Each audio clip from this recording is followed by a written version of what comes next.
नमस्कार दोस्तों, स्वागत है आपका विधि ज्ञान यूट्यूब चैनल पर। आपको जानकारी होगी कि AIBE ओपन बुक एग्ज़ाम है, फिर भी हर ईयर हज़ारों कैंडिडेट फेल होते हैं। क्या सिर्फ वेयर लेकर जाना काफ़ी है? तो इसका आंसर है नहीं। सही स्ट्रेटजी और प्रैक्टिस बहुत ज़रूरी है। इसी प्रॉब्लम का सल्यूशन AIBE 21/2026 में आपको मिलेगा, जहाँ आपको 1000+ MCQ, 10 test series, free classes on YouTube. यह बैच आपको एग्ज़ाम रेडी बनाएगा, कॉन्सेप्ट क्लियर करेगा और स्पीड बढ़ाएगा। और सबसे खास बात, ये सिर्फ आपको 50 रुपये में मिलने वाला है। लेकिन ये ऑफ़र आपका लिमिटेड कैंडिडेट के लिए है। यह सिर्फ आपका 50 कैंडिडेट को 50 रुपये में मिलने वाला है। बाद में आपके जितने भी कैंडिडेट जुड़ेंगे उनको ये ऑफ़र नहीं मिल। सबसे पहले हम बात करेंगे आपको ये बैच क्यों लेना चाहिए।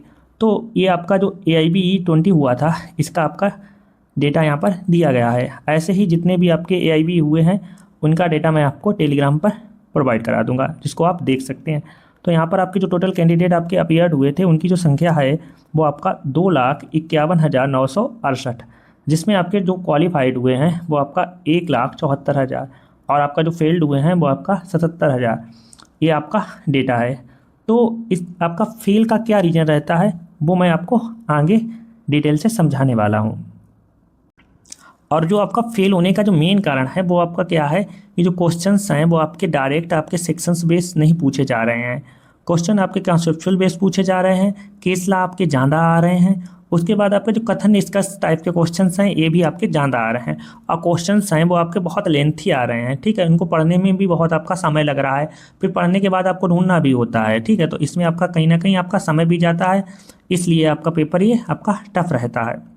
जैसे ये क्वेश्चन है तो आप लॉ ऑफ डॉट में अगर आप इन चीज़ों को पढ़कर गए होगे तभी आप कर पाओगे, नहीं तो ये क्वेश्चन नहीं हो पाएगा। तो इसमें आपको पता होना चाहिए जो ईश्वरीकृत है वो आपका निकोलस बनाम मार्सलैंड से संबंधित है। आपका 1 का 3 आपका सी में मिल रहा है, तो इसका राइट आंसर हो जाएगा, ठीक है। लेकिन जब आपको पता होगा तभी।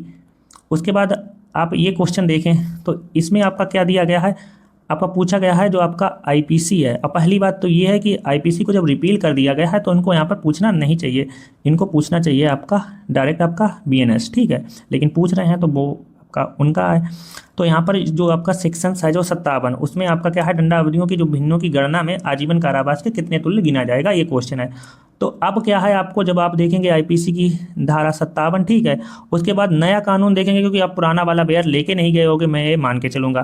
तो नया वाला आपका जो बेयर देखेंगे तो वहाँ पर क्या है, धारा जो 6 है वो आपका क्या है, बात करती है दंडावधियों की भिन्नों की गणना की, क्योंकि आपका 57 जो सेक्शन था वो आपका नया कानून में आपका आ गया है धारा 6 में। तो जब वहाँ पे देखेंगे तो आपका ये सीधे सीधे नेक्स्ट है जो आपको 1000 जो आपको इम्पॉर्टेंट MCQ मिल रहे हैं इस बैच में, वो आपको किस प्रकार रहने वाले हैं। मैं अभी आपको PDF दिखा रहा हूँ इसकी। ये जो आप PDF देख रहे हैं वो आपका कॉन्स्टिट्यूशनल लॉ की है।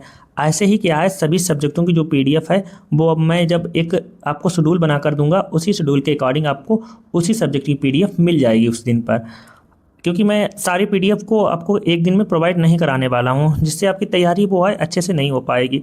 मैं एक साथ आपको क्या है 1000 MCQ की जो PDF है मैं दे दूँ, तो वो क्या है, आप ये सोचोगे कि अब ये कल कर लेंगे परसों कर लेंगे, तो इससे आपकी तैयारी नहीं हो पाएगी। मैं 2 या 3 दिन का आपको समय दूंगा, उसके बाद क्या है आपको नेक्स्ट PDF है वो प्रोवाइड करा दूंगा।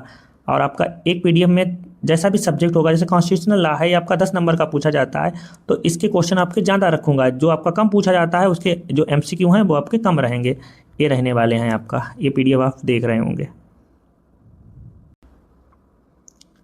जब आप 1000 जो भी आपके इम्पॉर्टेंट MCQ हैं जब आप कर लेंगे, उसके बाद मैं आपको 10 टेस्ट सीरीज आपको प्रोवाइड कराने वाला हूँ, जिसको आपको क्या है वही समय जो 3 घंटा आपका एग्जाम में दिया जाता है, उसी समय में आपको क्या है वो 100 MCQ करने होंगे, जो आपका क्या है लेटेस्ट आपका पैटर्न पर आधारित होंगे, जो आपका AIB में पूछे जा रहे हैं। और ये जो बैच है वो आपका क्या है, जो भी स्टार्टिंग के 50 कैंडिडेट होंगे उनको ये 50 रुपये में मिलने वाला है। उसके बाद इसकी जो फीस है वो इंक्रीज होकर 100 रुपीज़ हो जाएगी। ज्वाइन करने के लिए मैं डिस्क्रिप्शन में टेलीग्राम का लिंक आपको प्रोवाइड कराऊंगा, जिसको आप क्लिक करेंगे और उसके बाद टेलीग्राम को ज्वाइन करने के बाद कमेंट में ज्वाइन लिख देंगे। मैं आपको क्या है उस ग्रुप में ऐड कर दूंगा। याद रखें, AIB क्लियर करना मुश्किल नहीं है, बस सही डायरेक्शन चाहिए।